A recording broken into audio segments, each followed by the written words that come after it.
pernah uji dari tahun 99. Uji itu dari zaman sebelum kuliahan juga, dari pas kita bimbingan juga memang anaknya tekun banget. Memang dia punya keseriusan dan napak ya sama apa yang dia lakukan, dan dia mata estetikanya juga cukup bagus gitu, dan sampai akhirnya dia benar-benar menikmati sekali untuk mendesain, dan dia tahu apa yang dia mau dan dia mengerjakan dengan lancar sih. Fauzi memang sangat serius. Mbak Melia itu orangnya persisten ya, sabar, konsisten, dan komitmen untuk melakukan sesuatu dari awal sampai akhir gitu. Dan saya sebagai bagian dari tim dari Melia merasa beliau merupakan pimpinan atau atasan saya yang selalu mengajarkan banyak hal. Berdasarkan dari akses pasar terhadap produk-produk kerajinan tangan, di mana minat pasar terhadap produk-produk kita tentunya menurun ketika mengalami pandemi. Favorit ya, salah satu kayak tempat buat nyimpen makanan. Ini salah satu pilihan personal.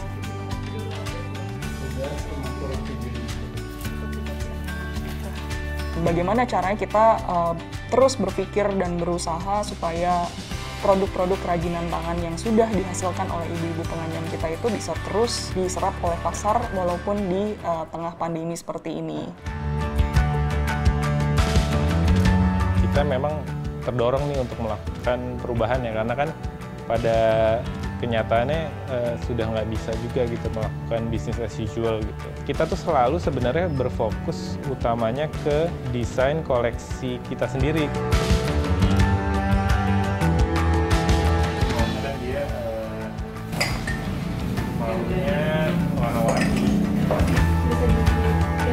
Iya. Kita tuh emang rutin membuat koleksi desain konsep gitu, dari piring, cangkir, mangkok, satu set yang punya narasi sendiri. Terus kita eksplorasi teknik produksi baru.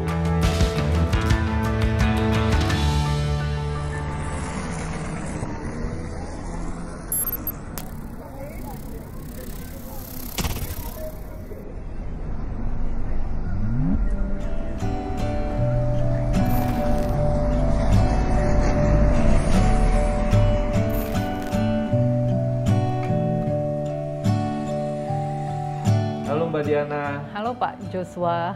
Apa kabar nih? Baik. Baik ya. Pak Joshua Sehat. apa kabar? Alhamdulillah baik. Boleh dong buka ya, kan kita udah Swab ya? udah swab nih. Oke. Ya? Nah, Biar apa-apa kelihatan dong. mukanya. Negatif kan? Negatif. Mbak Diana ini adalah penggiat seni dan desain kontemporer di Indonesia. Iya. Setiap tahun Mbak Diana ini mengadakan ICAT ya, Iya. Indonesia Contemporary Art Art and and Design. Design. Ya. Tahun ini gimana Mbak ICAT? Tahun ini kita lebih banyak lewat virtual dan digital, tapi sambil mempersiapkan untuk 2021. Nah, hari ini kita akan ngobrol mengenai kriya. Semenjak Maret itu terjadi pandemi. Pandemi ini benar-benar berdampak ke semua sektor, termasuk di sektor kreatif dan di semua subsektornya, termasuk juga kriya. Ya, apalagi kita tahu kriya ini sangat berhubungan dengan produksi fisik. Kalau menurut Mbak Diana, pandangan Mbak Diana ya, selama pandemi ini ya, bagaimana ya subsektor kriya ini? Oke, mungkin kita cerita realitanya ya. Awal-awalnya tuh semua langsung freeze lah, langsung tegang.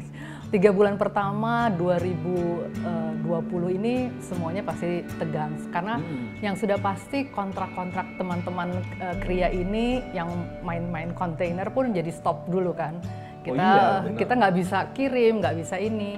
Tapi sejalan dengan waktu itu akhirnya teman-teman kriya itu membaca apa yang terjadi nih. Jadi mulai adaptasi dan mulai melakukan inovasi-inovasi.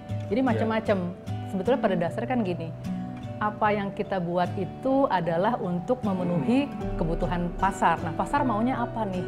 Gitu kan. Nah, pas masa pandemi ternyata behavior orang-orang jadi berubah kan? Betul. Ya kan? Semua dari rumah. Iya, betul. Semua berjarak. Nah, apa sih yang diperlukan begitu kita harus ada hanya di rumah? Nah, ini menarik sekali nih. Berarti memang ada unsur inovasi. Ya. Ya, inovasi karena kita harus beradaptasi. Ya. Benar banget. Bisnis not as usual, ya kan? Nah, bisnis not as usual ini pastinya akan membuat suatu approach baru lah, ya seperti itu. Kita ada 2 brand, ya yang sudah lama juga bergerak di bidang kriya, yaitu Kandura dan Duanyam. Oke. Nah, sekarang kita akan menanyakan ke mereka ya, sebenarnya dampak dan kesulitan tantangan realnya para pelaku kreatif selama usaha 9 bulan kreatif ini ya. Selama 9 bulan ini Apa nih? apa yang menjadi benar tantangan dan dampaknya apa ke bisnis mereka. Ya. Nah, sekarang kita dengar dari teman-teman Kandura dan Duanyam.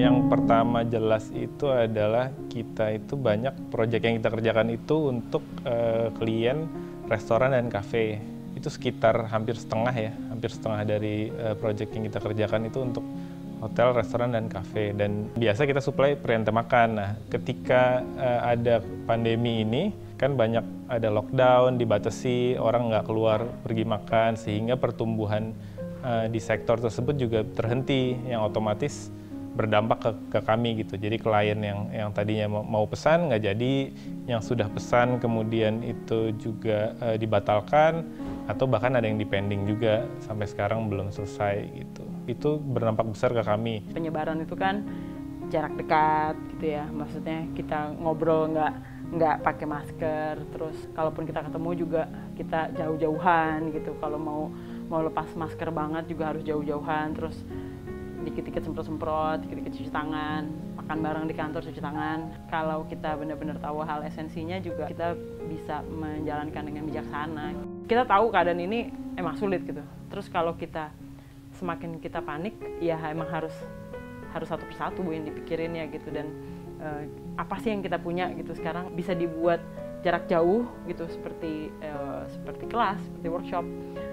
Itu mari kita cari formulanya untuk bikin kelas daring gitu. Berikutnya juga dari project kita pindahkan semua menjadi retail, terus sekarang jadi semuanya jadi di marketplace kan. Ya memang berbeda, tapi nggak ada sih yang bikin kita jadi panik juga gitu. Di sisi workshop, kursus yang kita selenggarakan itu juga berdampak, karena kan kita nggak bisa kemudian mendatangkan banyak orang gitu ke studio kami untuk belajar. Jadi harus kita, awal-awal itu kita tutup sama sekali, sekarang itu kemudian beralih sebagian itu online.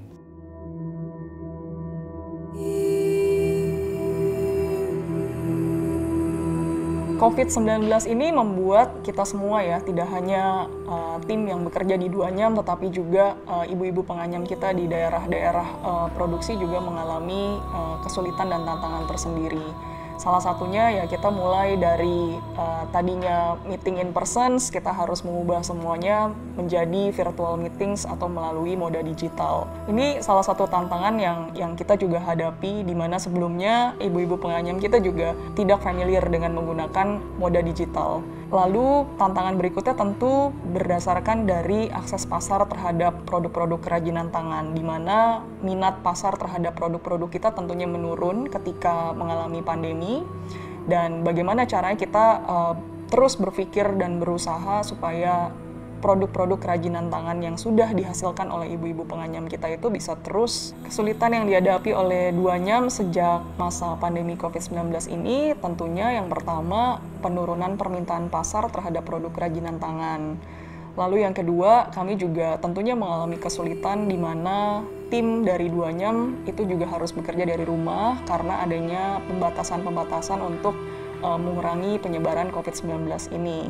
Dengan bekerja dari rumah, tentunya setiap tim, ibu-ibu penganyam kita itu juga harus melakukan extra effort dan juga ekstra komunikasi untuk memastikan operasional usaha kita secara keseluruhan tetap bisa berjalan dengan lancar.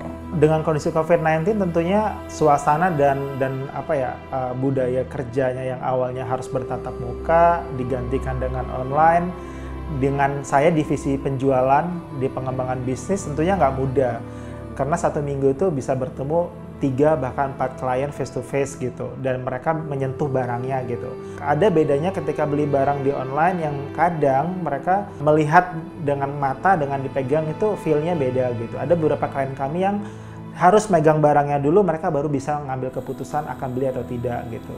Nah, gimana caranya shifting ketika dikasih COVID-19 ini, kita bisa membuat klien kita itu mengambil keputusan untuk membeli barang tanpa harus bertatap muka. Bahkan orang kreatif juga kan ya. Ya.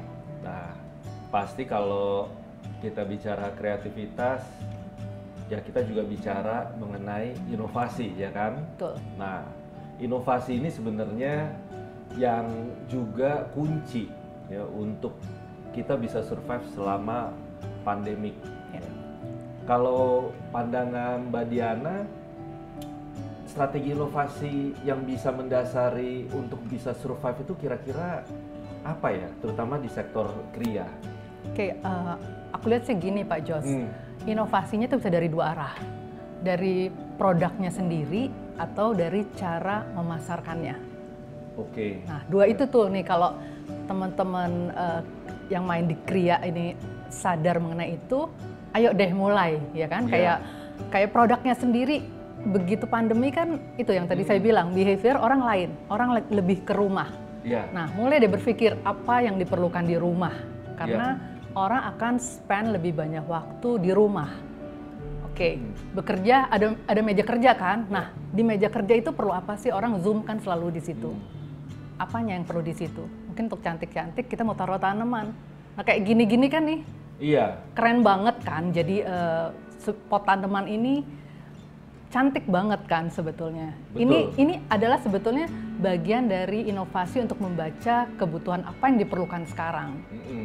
Betul Mbak. Ini cerita aja sedikit ya Mbak ya. Ini sebenarnya pelatihan yang kita lakukan di Labuan Bajo nih. Wow. Ya. Keren. Nah, percaya nggak percaya, ini kan sekarang seperti kontainer ya. Iya. Mereka selama 33 tahun ya itu membuat peci sebenarnya. Jadi kalau ke Labuan Bajo, iya betul. Kalau ke Labuan Bajo kita lihat di sana banyak yang jual peci anyaman. Nah kemudian ya itu tadi kita berusaha membukakan mata, mengarahkan untuk inovasi yang bisa berhubungan dengan home decoration, dekor rumah. Karena tadi itu orang banyak yang ada di rumah. Tapi menarik juga tuh tadi yang Mbak Diana sampaikan. Jadi nggak cuma produk kan. Bagaimana kita berbisnis, ya kan? Bagaimana kita approach terhadap konsumen ya? Benar banget. Ya, approach terhadap konsumen. Nah, sekarang kita lihat deh sebenarnya yang kita obrolin ini sekarang ini ya, bagaimana teman-teman Kandura dan Duanyam mereka melakukan strategi inovasi selama pandemi.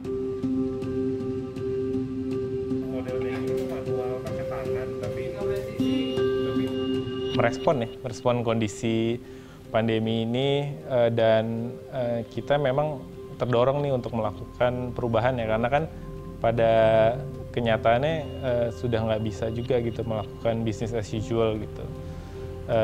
Emang sebelumnya sih kita tuh selalu sebenarnya berfokus utamanya ke desain koleksi kita sendiri, koleksi preventif makanan yang kita bikin gitu ya. Kita tuh emang rutin membuat koleksi desain konsep gitu dari piring, cangkir, mangkok, satu set yang punya narasi sendiri. Nah seringkali memang karena kebutuhan itu kita kesampingkan karena kita ngerjain project. Sekarang projectnya berhenti, kita kembali fokus ke situ memang. Dari situ kita sih jadi jalan lagi ya desainnya, olah ide, narasi, terus kita kemudian mendesain bentuk baru, terus kita eksplorasi teknik produksi baru. Kita juga baru-baru ini dapat bantuan untuk mengadakan 3D printing keramik. Itu next project kita untuk dieksplor. Kalau dari sisi workshop dan kursus itu memang kita harus jadi menyesuaikan ya. Kita mengajarkan sebagian pelajaran kami itu melalui online, daring. Jadi gimana kita mengirim paket ke teman-teman yang ikut kursus, mereka ngerjain dari rumah, terus kita ajar online, nanti dikirim ke sini untuk dibakar. Kita akhirnya menemukan cara-cara baru nih untuk belajar keramik itu yang tadinya nggak kebayang bisa harus belajar di studio, tapi sekarang bisa dari rumah. Dan memang ada beberapa juga yang ternyata suka juga seperti itu. Tapi memang yang utama itu sih kita jadi menjalankan lagi nih desain koleksi kita yang tadinya lama terbengkalai ya karena sibuk kerjain project.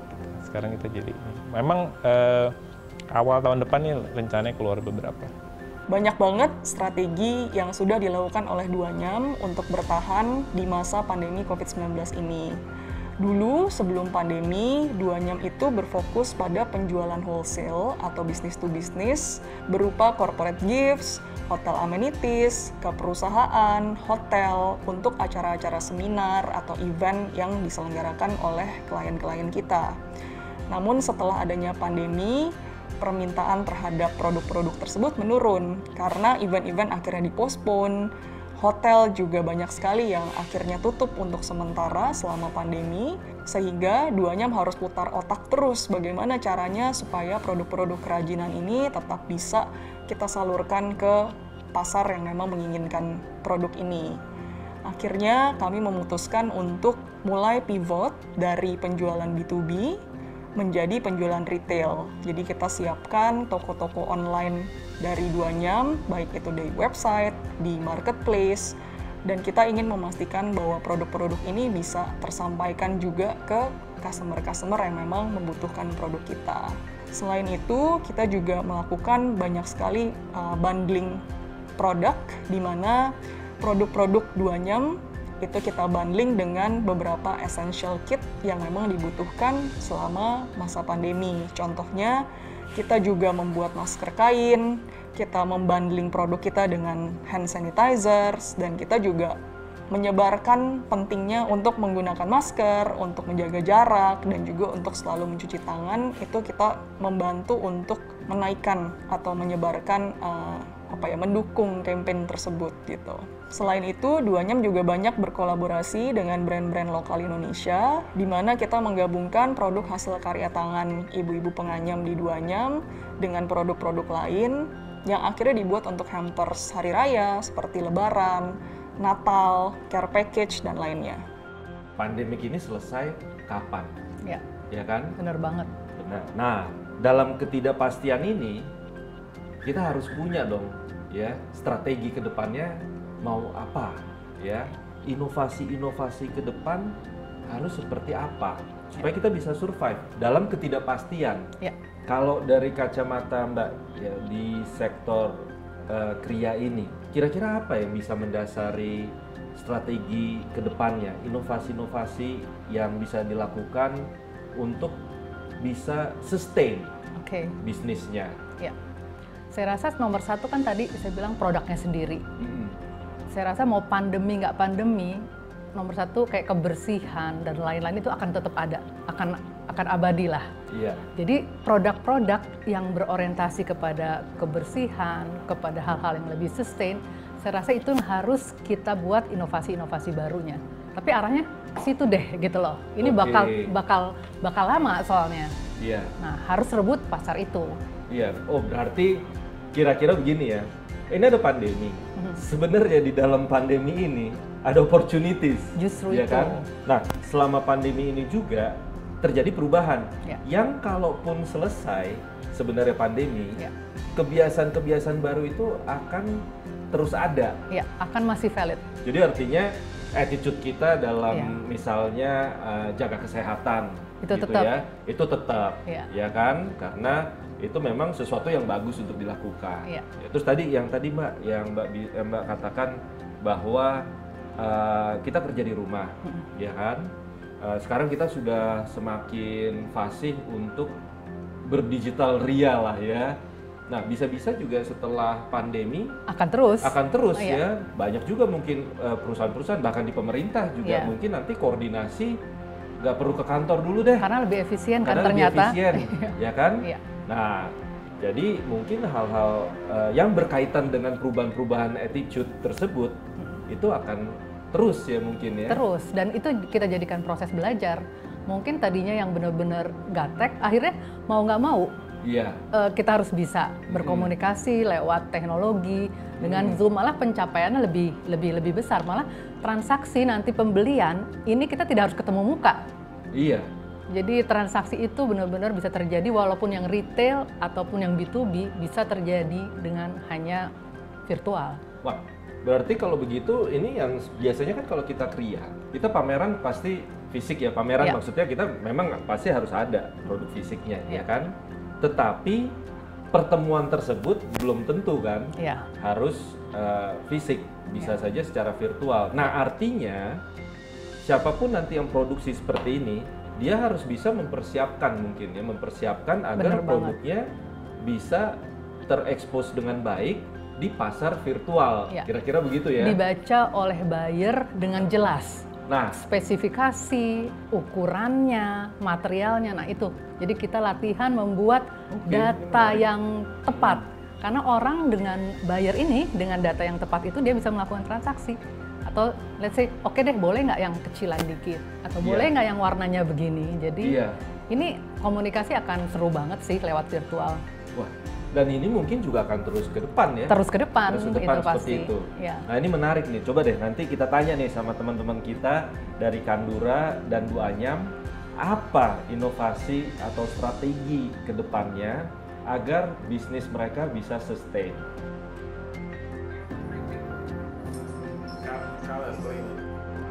Kalau dari produk kita sih yang kita keluarkan ini akan fokus ke retail. Jadi koleksi yang kita desain, kita kembangkan memang untuk dipakai di rumah. Karena kan memang selama ini kita ingin produk kita itu dipakai di rumah nih, dipakai makan gitu supaya meriah gitu di rumah. Nah itu kita fokuskan, kita akan fokuskan produksi ke sana, desain-desain baru juga di sana. Ketika pemasukan lain menurun ini, penjualan kita yang naik itu sebenarnya dari online. Dari marketplace itu naik penjualannya dan kita ingin giatkan terus supaya itu menjadi utama ya. Idealnya kita memang menjual apa yang kita buat, kita kembangin. Karena kan kita membuat koleksi itu tuh semua ada konsepnya, ada narasinya ya. Ada satu koleksi yang kita buat sama teman-teman pengrajin di Lombok, di mana gerabah yang biasa mereka pakai untuk makan itu bergeser menjadi souvenir saja gitu. Jadi ketika dulu mereka memasak, makan itu dengan gerabah tanah merah mereka, sekarang bergeser menjadi souvenir karena banyak perubahan zaman. Yang gerabah itu kita padukan dengan peranti makan yang sifatnya kontemporer yang kita gunakan sekarang untuk dipadankan gitu. Nah itu tujuannya sih supaya hadir lagi di meja makan si narasi gerabah itu. Dan selama ini memang agak tertinggal ya karena kita sibuk bisnis as usual ngerjain project. Nah ini kita ingin giatkan lagi nih supaya ide-ide kami gitu, narasi yang kita angkat itu bisa nyampe melalui koleksi retail kami. Salah satu strategi yang akan dipertahankan oleh Duanyam setelah masa pandemi ini adalah untuk memastikan digital channel Duanyam baik dari website, social media, marketplace itu tetap bisa berjalan dengan baik supaya produk-produk kerajinan tangan hasil karya ibu-ibu penganyam kita bisa tetap sampai kepada konsumen-konsumen kita. Nah, selain itu, kita juga sedang berinovasi untuk mengembangkan kategori produk yang lebih dekat dengan adanya changes in behavior masyarakat sekarang. Kita banyak spend waktu lebih banyak di rumah karena adanya work from home, sehingga kategori produk yang kita lagi kembangkan saat ini adalah kategori home accessories. Harapan Duanyam, pemerintah untuk bisa terus mendukung produk UMKM lokal supaya bisa diserap oleh pemerintah dan jajaran kementerian dalam sustainable procurement atau pengadaan barang berkelanjutan. Selain itu, kami juga berharap untuk pemerintah bisa terus membangkitkan dan memajukan produk-produk dalam negeri untuk bisa bersaing di pasar global.